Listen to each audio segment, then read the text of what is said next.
Jeff Osborne heads up the Gumtree automotive team from their offices in Johannesburg. Jeff has decades of experience in the motoring industry and served as the CEO of the retail motoring industry for 13 years. He is also extremely passionate about the automotive space and is a keen classic car collector. Although it's impossible to pinpoint exactly what I love about Jeff's nature, I will just say that he supported and encouraged me from day one of the Woman Talk journey. And for this reason, I believe that he has all the characteristics of a true philanthropist. Welcome, Jeff, and thank you so much for joining me. Good afternoon, Dish, and thank you so much for that very generous introduction. Great to be here. You're welcome.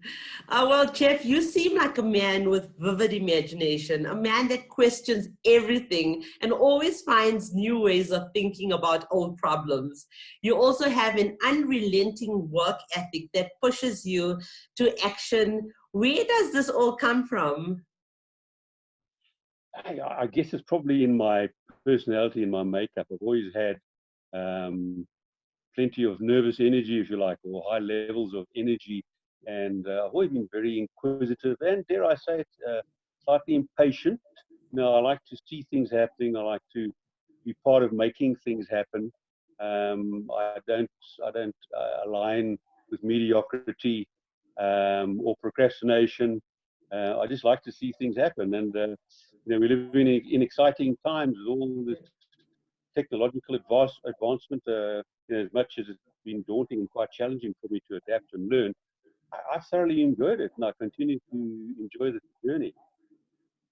Okay, that's great. And I know that you're a man that is more often than not deeply consumed in your work. What's keeping you busy during lockdown, Jeff? Well, it's different, very different times, in as much as obviously like everyone else, we're operating from home, and our clients being the retail motor industry, auto industry on the dealer side, they're in a similar position. And sadly, to all intents and purposes, they haven't traded for the whole of April. But we've kept ourselves busy by having, in fact, every week we've had a dealer seminar, virtual dealer seminar. We've had amazing attendance, and we've had some pretty impressive speakers. That's one of our activities, and that's been well received. But we've taken the opportunity, this time that we have, to tidy up various things, our databases, and consolidating where we're going, looking at our strategy and coming up with new ideas. And I think what is fascinating about all of this is that I think it can be no doubt that this will, or certainly part of it, will become the new normal. Yeah. If you think about it, the old principle of driving to a venue, time consuming, it costs money, is not as effective, cost effective, or as convenient as these virtual calls have become. But Yes. I suppose there will come a time when we will be craving just to look someone in the eye, maybe not shake their hand, but at least to have that more personal interaction and contact. But no, No, yes, absolutely. I've been very busy, perhaps even more busy than I normally am. Yes, I actually had a conversation yesterday with Devi Sankri Governor, and I said to her, people in media at the moment are actually more busy, and we are finding more innovative ways of doing things. So, and it is more convenient. So I must say, I'm enjoying this, but being a free-spirited person like I am and a socialite, I am missing those, the human connection with people. Yes. Jeff, it's in my opinion that, well, over the years, you have become a leading figure in motoring South Africa. This must have been driven by some type of underlying passion. Can you maybe elaborate on that for us? Well, I guess I've been blessed in as much as my career has always aligned completely with my passion and my hobby, because right from a young boy, I've had this passion and obsession with cars, with autos. My late mother informed me many years ago that apparently my first word was car. But it's a passion that I've always had. I've always been intensely fascinated with the motor vehicle. Starting as a youngster, collecting, in those days, very popular model cars, dinkies and porgies, which I still have quite a comprehensive collection behind me in the cabinet. I've got about 300 Some of them are pre-war. And then I got involved in motor racing, and I'm very much hands-on. I've got a big workshop at home. I do restoration of classic cars myself. So I've I'm read a coming lot. to I've visit learned you a lot. after the lockdown. Absolutely, I'd be delighted to show you around. Love. Well, Jeff, a bit more about maybe what's happening with the situation in motoring South Africa. China remains the world's largest automotive manufacturing country and is seen as the center of the global automotive industry, with many manufacturers owning plants or having some reliance on automotive parts from the East. In your personal and professional, especially professional opinion, the impact of COVID-19 on South Africa's automotive industry is already tragic. So how are you anticipating this effect on the industry as a whole post-COVID-19? You know, Dish, having been in this industry, as you say, for a long time, in fact, 50 years, it certainly has always impressed me in as much as it's demonstrated its ability to survive and to adapt. And it's had no shortage of its highs and lows, and somehow it always emerges, generally doing things differently and better, for that matter. But that said, these are unprecedented times. I mean, the type of numbers we're seeing now, and the data that's coming out is unprecedented in living memory. So I think it's fair to say that we'll never return to how it was before. In an ever-changing world, in any event, there was already a strong move away from vehicle ownership. That's been kind of a trend for a long time, and I think that if nothing else, this COVID-19 pandemic is likely to precipitate and accelerate a lot of the changes that were perhaps happening in any event, all driven by the consumer. And I think that's certainly going to be the way it will be for the motor industry going forward, is that there will always be an appetite for ownership, and particularly in South Africa. We don't have the same public transport system as they have elsewhere in the world. And, there's talk about electric cars and great move in that direction, and that will come eventually here. But I think my sense is that, and others somehow agree with me, that we're behind that curve, and maybe by as much as 10 years.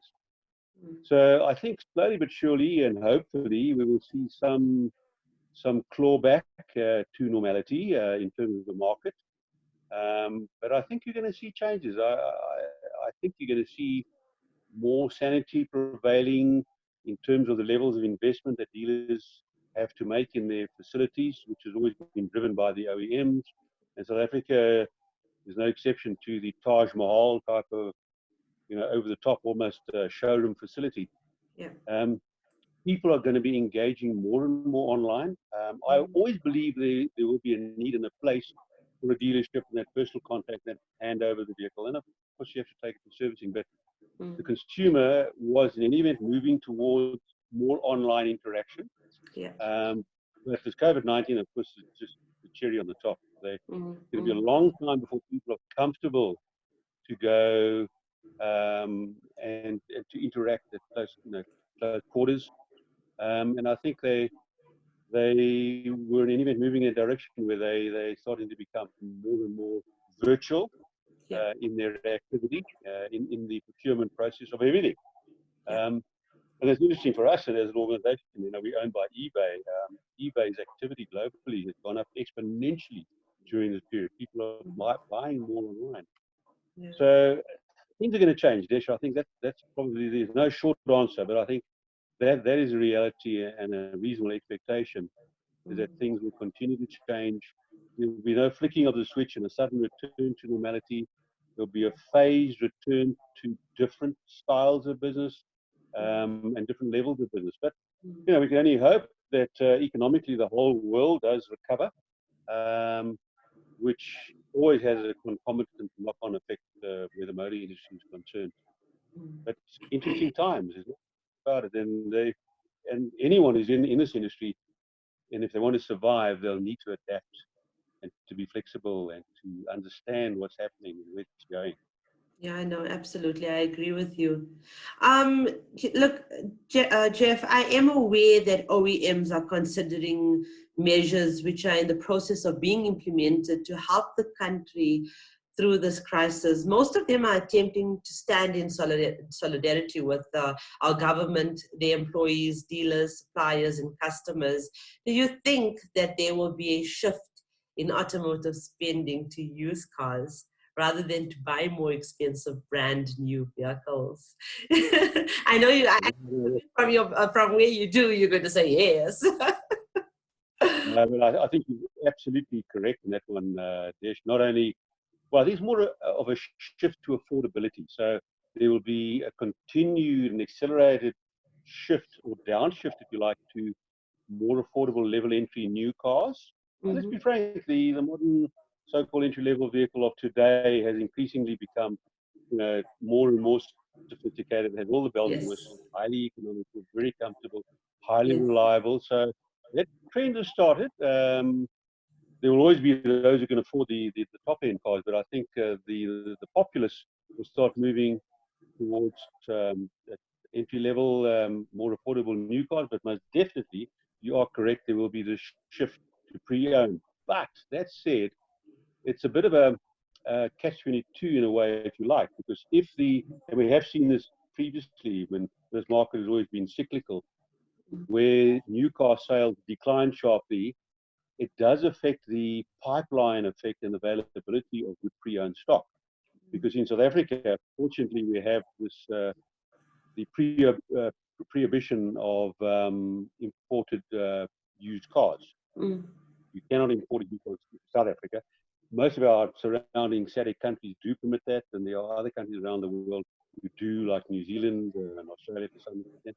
And all that does is result in the dumping of cars from the east into those markets. So it's not a good practice. But what it does do is it makes us reliant upon our new car sales to feed the pre-owned market. So, but I think you're right. There certainly initially and for quite a while, and we had seen it coming in any event because I can remember at a time, probably maybe about 10 years ago, where the ratio of new to used was 1 to 1.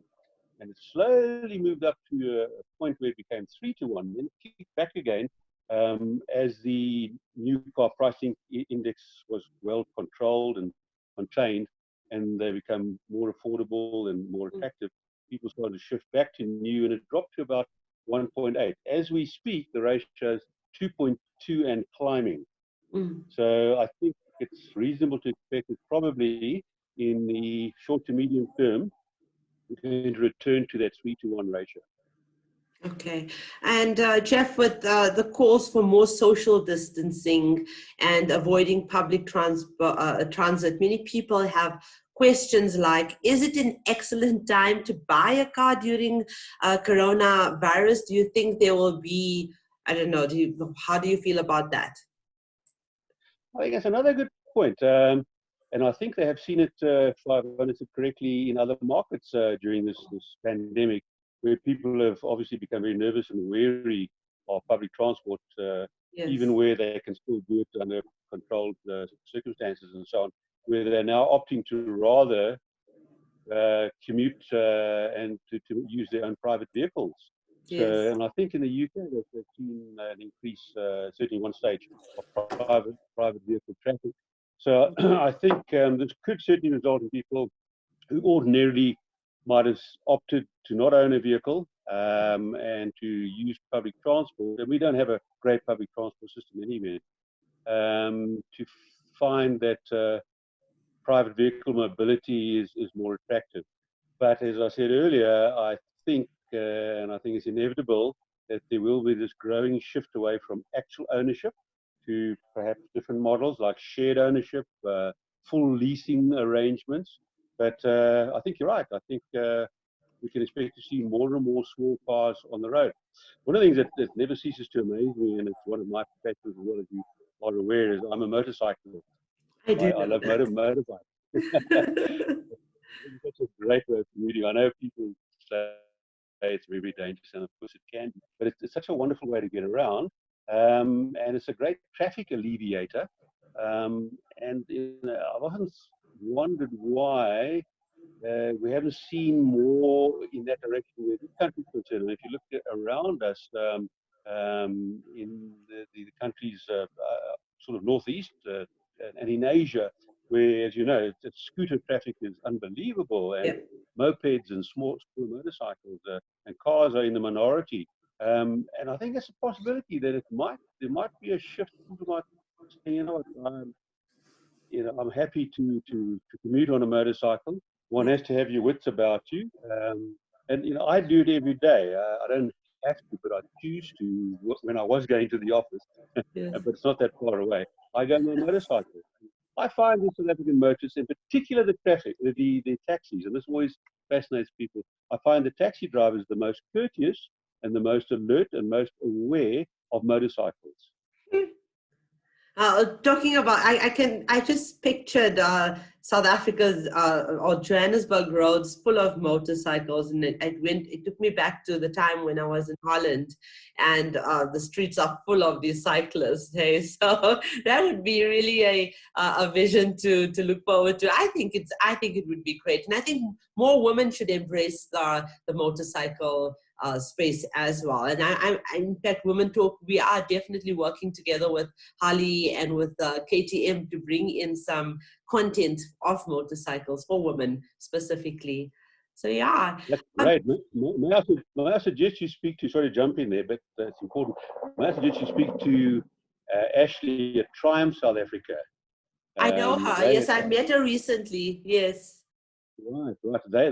She is driving women's ownership and riding of motorcycles with absolute vigor. Oh, so she's a good one to chat to as well. Sorry to interrupt you there. No, that's fine. That's fine.